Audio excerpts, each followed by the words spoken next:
오늘은 여호와께 성결이라는 제목으로 같이 말씀을 나누겠습니다. 오늘날 이 시대는 자기 집 짓는 데 열중하느라 하나님 나라의 열정을 잃어버린 시대입니다. 예나 지금이나 먹고 사는 것이 최대 관심사이고 우선순위 1순위입니다. 주님은 사람이 떡으로만 사는 것이 아니요 하나님의 말씀으로 사는 것이라고 하셨습니다. 하지만 온통 내 집마련과 맛집 찾기 경쟁에 몰두하면서 살아갑니다. 현실을 외면할 수는 없는 것이죠. 그러나 우리의 삶은 먼저 하나님의 나라와 그의 의를 구하는 삶이 되어야 합니다. 현실과 더불어 하나님 나라의 상황과 미래를 보아야 합니다. 이스라엘은 출애굽하던 때부터 제사장 나라 거룩한 백성으로 부름받았습니다. 하지만 이스라엘 백성은 스스로 하나님이 부여하신 정체성을 포기했기 때문에 이방 민족의 포로가 되었습니다. 하나님은 그런 그들에게 또다시 은혜를 베푸시고 언약 백성으로 회복하십니다. 그래서 다시 한번 거룩한 삶을 요구하십니다. 대제사장이 쓰는 관의 금패에 기록된 여호와께 성결이라는 글귀가 말방울까지 기록될 정도로 삶의 모든 영역이 철저히 거룩해야 합니다. 그로 인해 구원받은 우리의 모든 삶도 거룩해져야 한다고 말씀해 주십니다. 스가랴서에서는 그날이라는 단어가 반복되어 나옵니다. 그날은 하나님께서 세상을 심판하시는 여호와의 날입니다. 그러나 여호와의 날에 예루살렘은 구원을 받습니다. 역사의 주관자이시며 모든 생명의 창조주이신 하나님은 장차 때가 되면 이 작은 도시 예루살렘을 여러 나라 앞에 취하게 하는 장과 무거운 돌이 되게 하십니다. 사면의 여러 민족이 손쉽게 예루살렘을 삼키겠지만 독주에 취한 사람처럼 비틀거리고 정신을 잃게 됩니다. 서로 누가 더 예루살렘을 빨리 먹느냐, 누가 더 잔인하게 유린하느냐를 겨루던 나라들이 무거운 돌을 들다가 그 돌에 깔린 사람처럼 혼쭐이 나게 됩니다. 12절 말씀을 보면 예루살렘을 침략하는 일이 세상에서 가장 어리석은 일이 되게 하십니다. 왜냐하면 끔찍한 전염병으로 심판하시기 때문입니다. 12절 말씀으로 같이 읽어보겠습니다. 예루살렘을 친 모든 백성에게 여호와께서 내리실 재앙은 이러하니 곧 섰을 때에 그들의 살이 썩으며 그들의 눈동자가 눈구멍 속에서 썩으며 그들의 혀가 입 속에서 썩을 것이요. 사람이 서 있는 동안에 자신의 살이 썩고 눈들이 구멍 속에서 썩으며 혀가 입 안에서 썩는 공포스러운 상황을 겪게 됩니다. 사람뿐만 아니라 진영에 있는 말, 노새, 낙타, 나귀 등 모든 짐승에게도 전염병이 임하게 됩니다. 정말 보기에는 끔찍한 상황이었습니다. 예루살렘을 공격한 적들은 자신들에게 전염병을 내리신 하나님께 서서 맞서려고 하지만 화살 하나 쏠 수 없고 칼 한 번 휘두르 보지 못한 채 무너지게 됩니다. 하나님의 심판으로 인해 적들이 있는 것은 썩음의 장소이며 서로 밀고 뜯는 분쟁과 싸움의 장소가 되어버립니다. 한마디로 그것은 지옥으로 변해버립니다. 몸은 썩어가는 이들이 서로 붙잡고 밀고 뜯고 싸우기에 혈안이 되어 있는 광경은 끔찍한 광경이었습니다. 그래서 그곳이 지옥과 같이 변해버린 것이죠. 이와 같이 사람들은 아비규환 같은 상황을 목격하게 되면 지옥과 같이 변해버렸다고 고백합니다. 사람들은 입으로 지옥이라는 말을 고백하지만 이 사실을 중요하게 여기지 않습니다. 그래서 이 세상의 마지막 날을 대비하지 않습니다. 천국이 있다고 믿으면서도 지옥이 있다는 것은 부정하며 살아갑니다. 그러나 천국이 반드시 있다면 지옥도 반드시 있습니다. 사람은 이 세상의 마지막 때에 양과 염소, 의인과 악인으로 구분됩니다. 그리고 각기 그들을 위해 예비된 천국과 지옥으로 들어가게 됩니다.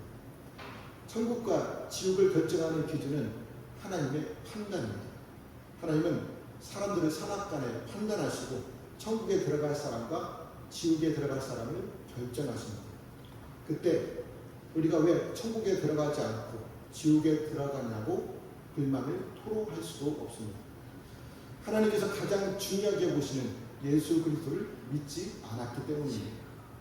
우리 모르는 여호와의 나라 심판하실 때 예수 그리스도를 의지하여 천국에 다 들어가시기를 축복합니다. 아멘. 이처럼 하나님께서 유다 백성을 위해 싸우실 때 승리의 복을 누리게 됩니다. 전에는 적들이 유다를 침략하여 많은 물품들을 약탈해 갔습니다. 하지만 하나님께서 유다의 적들에게 똑같이 갚아주셨습니다. 유다는 이때 사방에 있는 나라들의 보물, 금과 옷, 좋은 옷들을 전리품으로 챙기게 되었습니다. 이 금과 은을 자신들 위해 싸워주신 하나님께 드려 하나님의 영광이 성전에 가득하게 되었습니다. 예루살렘이 회복된 것은 전적으로 하나님의 능력과 은혜 때문입니다. 하나님이 적들을 물리쳐 주셨기에 백성들이 승리의 기쁨을 누릴 수 있었습니다. 이처럼 하나님께서는 우리에게도 구원의 은혜를 베풀어 주셨습니다. 그래서 하나님의 은혜를 누리며 살아가고 있습니다. 우리가 살면서 은혜 아닌 것이 있습니까? 없습니다. 하나님의 은혜로 살아갑니다. 그로 인해 우리는 어떤 상황과 처지에 있더라도 은혜임을 알고 감사해야 합니다. 왜냐하면 하나님께서 자녀 삼아주신 우리를 시련 가운데서도 건져주시고 기쁨 가운데서도 배가 되게 하시기 때문입니다. 그로 인해 모든 것이 하나님의 은혜임을 알고 항상 감사하시기를 바랍니다. 하나님께서는 자기 백성들에게만 은혜를 주신 분이 아닙니다. 심판 중에서도 은혜를 받을 수 있는 기회를 주신다고 말씀해 주십니다. 16절에 있는 말씀도 같이 읽어보겠습니다. 예루살렘을 치러왔던 이방 나라들 중에 남은 자가 해마다 올라와서 그 왕 만군의 여호와께 경배하며 초막절을 지킬 것이라. 하나님이 여러 나라를 심판하시는 것조차 그들에게 마지막이 아니라는 것이죠. 심판은 또 다른 기회가 되기 때문입니다. 예루살렘을 치러왔던 여러 나라들 중에 남은 자들이 있었습니다. 하나님께서 예루살렘을 치러온 자들에게 재앙을 내리셨을 때 모조리 심판하지 않고 3분의 1 정도를 살아남게 하셨습니다. 살아남게만 하신 것이 아니라 해마다 예루살렘에 올라와서 만왕의 왕 하나님께 경배하며 초막절을 지키게 하셨습니다. 비록 한때는 예루살렘을 대적하기는 하였지만 하나님의 심판을 보고 회개하고 하나님을 섬기는 자들이 되었습니다.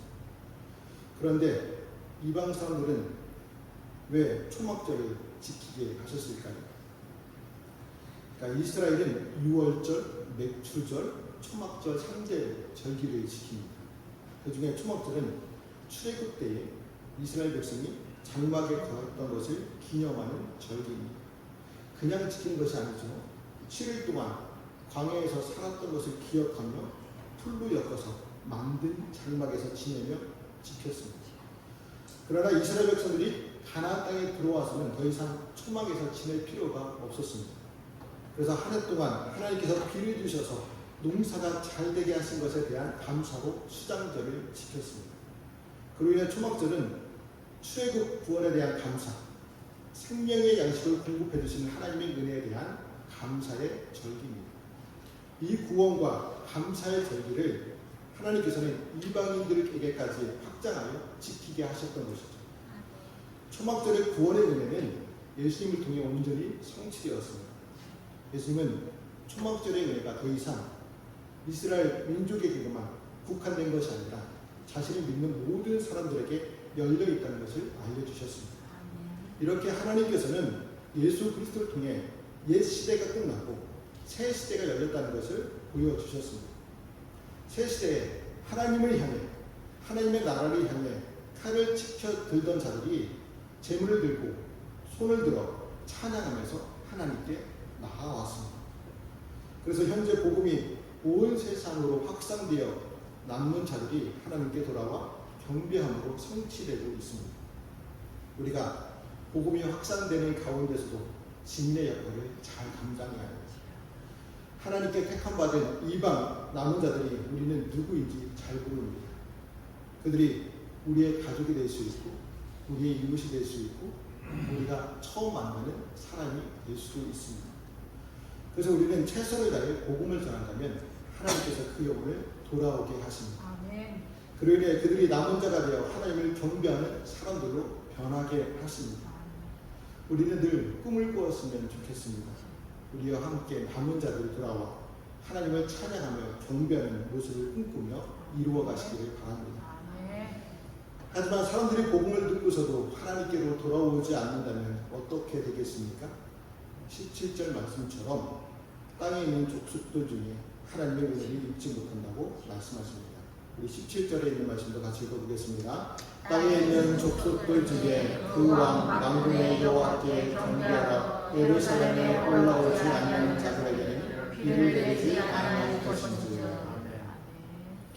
하나님은 복음을 듣고 자신을 유일한 왕으로 인정하고 경배하는 사람들을 백성 삼아 주십니다. 특별히 우리는 이방인들이 하나님을 경배하는 장소로 예루살렘을 지목하신 사실에 주목하여야 합니다. 여기서 예루살렘은 신약교회를 상징합니다. 그렇다면 예루살렘에 올라와서 하나님을 경배해야 한다는 것은 무엇을 의미하는 것일까요? 여기에는 두 가지 의미가 있습니다.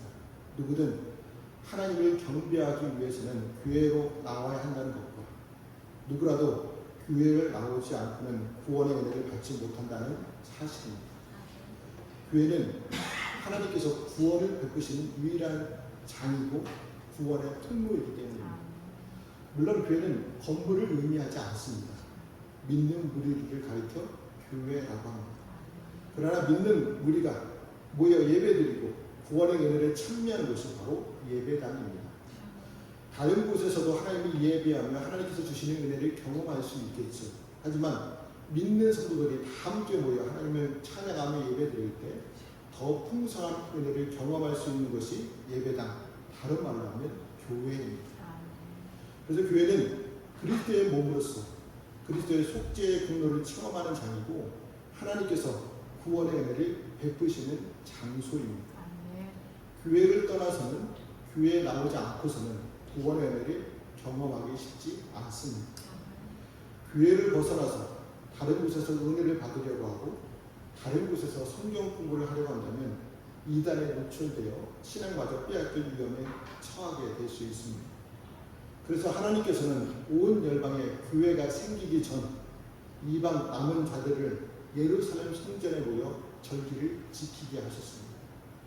여러분, 유일하신 구원자이신 예수 그리스도께서는 교회를 위해 자기 몸을 내어주셨고 교회를 통해 속죄의 은혜를 베풀어 주십니다. 예수 그리스도는 교회를 자신의 몸으로 여기시고 친히 교회의 원리가 되어주셨습니다. 이러한 사실을 알고 교회 안에서 그리스도와 연합하며 구원의 은혜를 누리시기를 바랍니다. 또한 우리가 교회를 중심하여 거룩함을 세상 가운데 드러나게 해야 합니다. 이방 남은 자들이 이스라엘 자손들과 함께 예루살렘에서 하나님께 절기를 지켜 예배를 드릴 때 하나님의 거룩이 예루살렘과 이방에게까지 확대된다고 말씀해 주십니다.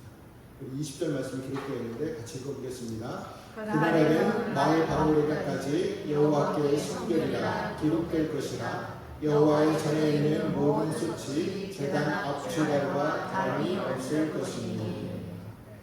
그러니까 하나님을 경배하는 자들이 모이는 예루살렘은 무엇이든지 속된 것이나 가증한 일 또는 거짓말하는 자는 결코 그리로 들어오지 못하되 오직 어린 양의 생명체에 기록된 자들만 들어갈 수 있는 성결한 공동체입니다.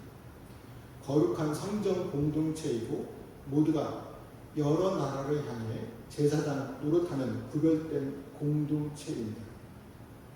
여호와의 날, 그날이 되면 더는 거룩한 것과 속된 것에 구별이 없어지게 됩니다. 모든 것이 다 거룩해지기 때문입니다. 이때 새로워진 예루살렘에서는 하찮은 말 방울에게까지 여호와께 성결이라고 기록됩니다. 여호와께 성결이라는 히브리어로 코데시 라야헤라는 말입니다. 화면을 보시면요, 이 말은 원래 대제사장의 이마에 관에 들린 금패에 새겨진 글귀입니다. 그런데 이 글귀가 어디까지 기록되었다고요? 마을 방울에게까지 새겨졌습니다. 어떻게 보면 하나님의 거룩이 훼손되는 것처럼 보일 수 있습니다. 하지만 이것을 명령하신 분이 누구이십니까? 하나님이시죠. 온 세상의 왕이신 거룩하신 하나님께서 명령하셨기에 거룩이 훼손되지 않습니다. 하나님은 여기서 그치지 않고 성전의 모든 거룩한 기물들 또한 일반 가정의 기물들도 거룩해진다고 말씀해 주십니다. 이 역시 여호와의 거룩이 훼손된 게 아니라 도리어 성전에 가득한 하나님의 영광이 모든 삶의 백성들 구석구석까지 확장되고 있음을 보여주고 있습니다. 정말 꿈같은 일이죠. 포로에서 귀환하여 이제 겨우 무너진 성벽을 쌓은 예루살렘입니다. 강대국 거대 도시들에 비하면 말할 수 없이 초라하고 빈약합니다. 현실의 예루살렘을 보면 헛웃음밖에 나오지 않습니다. 이런 예루살렘이 사람들로 넘치고 아이들이 평화로이 뛰놀며 넘치는 재물과 풍주로 여러 나라들의 부러움을 사게 될 것이라고 누가 상상이나 하겠습니까? 여러 나라 왕들이 보화를 들고 찾는 곳이 될 거라고 누가 믿겠습니까? 하지만 스가랴는 꿈같은 미래를 보여주고 있다는 것이죠. 현실 너머에 세계를 펼쳐주고 있습니다. 선지자는 그런 사람입니다. 닫히고 가린 눈을 밝혀주어야 합니다. 무뎌진 상상력을 불러일으켜 주어야 합니다. 너머를 보고 보여주어야 할 사람이 선지자입니다.